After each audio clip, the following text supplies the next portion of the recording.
Hello बच्चों, कैसे हो आप सभी। वैसे मुझे पता है कि आप सभी बहुत अच्छे हैं। मैं आज फिर एक और कहानी लेकर आई हूं आपके लिए और मुझे यकीन है कि ये कहानी भी आपको जरूर पसंद आएगी। तो चलिए कहानी शुरू करते हैं। किसी जंगल में लोमड़ी और सारस एक दूसरे के अगल बगल में रहते थे, यानी वो दोनों एक दूसरे के पड़ोसी थे। सारस एक अच्छे स्वभाव का था, लेकिन लोमड़ी वो एक नंबर की धूर्त थी। उसे हमेशा दूसरों को नीचा दिखाने में बड़ा मजा आता था। वो आए दिन दूसरों को नीचा दिखाती रहती थी। एक दिन की बात है, लोमड़ी सोचती है, अरे बड़े दिनों से मैंने किसी को मूर्ख ही नहीं बनाया। लगता है जैसे लाइफ में कोई मजा ही नहीं रहा। आज किसे मूर्ख बनाऊं? हम्म, ठीक है, आज सारस को मूर्ख बनाती हूँ।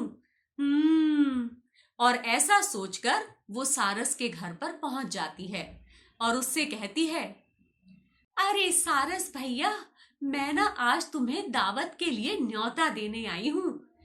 मैंने तुम्हारे लिए एक स्पेशल सूप बनाया है। चलो मेरे घर चलो और सूप का आनंद उठाओ। सारस कहता है, अरे वाह लोमड़ी बहन, तुम मुझे दावत पर बुलाने आई हो। वाह वाह, मजे आ गए। चलो चलो जल्दी से सूप का आनंद उठाते हैं। और ऐसा कहकर सारस लोमड़ी के साथ उसके घर चला जाता है। लोमड़ी दो प्लेटों में सूप परोसती है। एक प्लेट सारस के सामने रख देती है और एक प्लेट खुद के सामने रख लेती है। अपने आप तो वो प्लेट से चाट चाट कर सारा सूप खत्म कर देती है, लेकिन सारस की चोंच तो लंबी होती है। वो प्लेट से सूप पीने की कोशिश करता है, लेकिन पी नहीं पाता। तभी लोमड़ी उससे मजा लेते हुए पूछती है, क्या हुआ सारस भैया, पियो पियो, इतना स्वादिष्ट सूप है। क्या तुम्हें ये सूप पसंद नहीं आया? सारस कहता है, ओहो नहीं नहीं, ये सूप तो बड़ा ही स्वादिष्ट है। दरअसल आज मेरा मूड कुछ खाने या पीने का हो ही नहीं रहा है। मेरे पेट में कुछ दर्द सा हो रहा है। ऐसा कहकर सारस वहां से चला जाता है।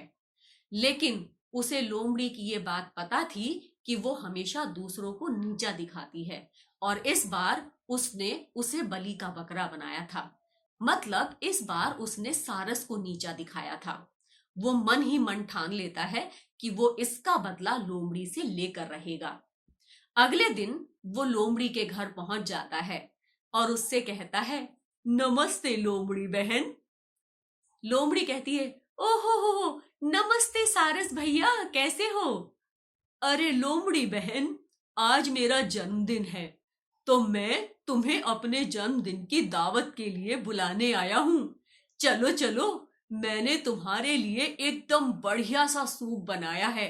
लोमड़ी सोचती है, अरे मैंने कल ही तो इसे मूर्ख बनाया था और आज ये मुझे दावत देने चला आया।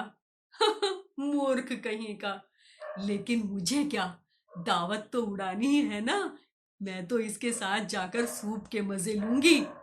ऐसा सोचकर लोमड़ी सारस के साथ उसके घर चलने लगती है। उसे बड़ी ही स्वादिष्ट सी खुशबू आ रही थी। वो सोचती है, बड़ी लाजवाब खुशबू आ रही है सारस के घर से। मैं तो जी भर के दावत उड़ाऊंगी और खूब सारा सूप पीऊंगी। और ऐसा सोचते सोचते लोमड़ी सारस के घर पहुंच जाती है।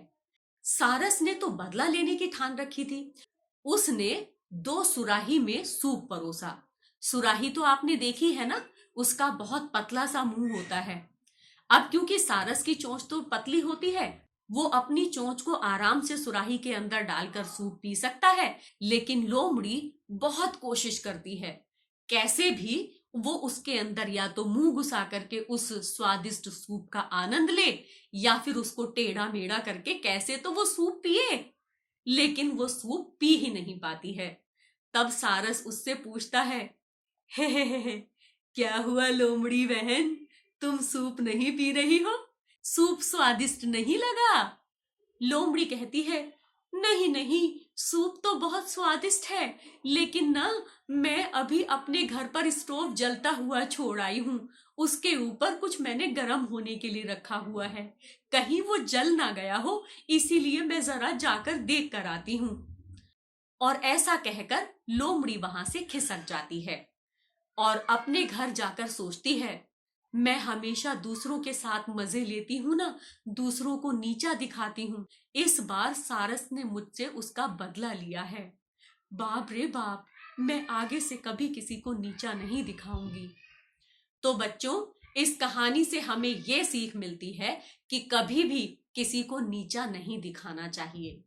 और हाँ, इससे हमें एक सीख और मिलती है कि यदि हमारे घर कोई मेहमान आए तो हमें उसका हमेशा स्वागत करना चाहिए। नहीं तो जब हम उसके घर जाएंगे तो वो भी हमारा स्वागत नहीं करेगा, वो भी हमें नीचा ही दिखाने की कोशिश करेगा। तो बच्चों, कैसी लगी आपको मेरी ये कहानी? मुझे कमेंट बॉक्स में लिख करके जरूर बताना। हमारे वीडियो को लाइक करें, शेयर करें और हमारे चैनल को सब्सक्राइब करें। अपने दोस्तों को भी ये कहानी दिखाना मत भूलना बच्चों, उन्हें भी बचपन चैनल को सब्सक्राइब करने के लिए कहें। आज के लिए बस इतना ही। आपसे फिर मिलूंगी एक और कहानी के साथ। तब तक के लिए बाय बाय, टेक केयर।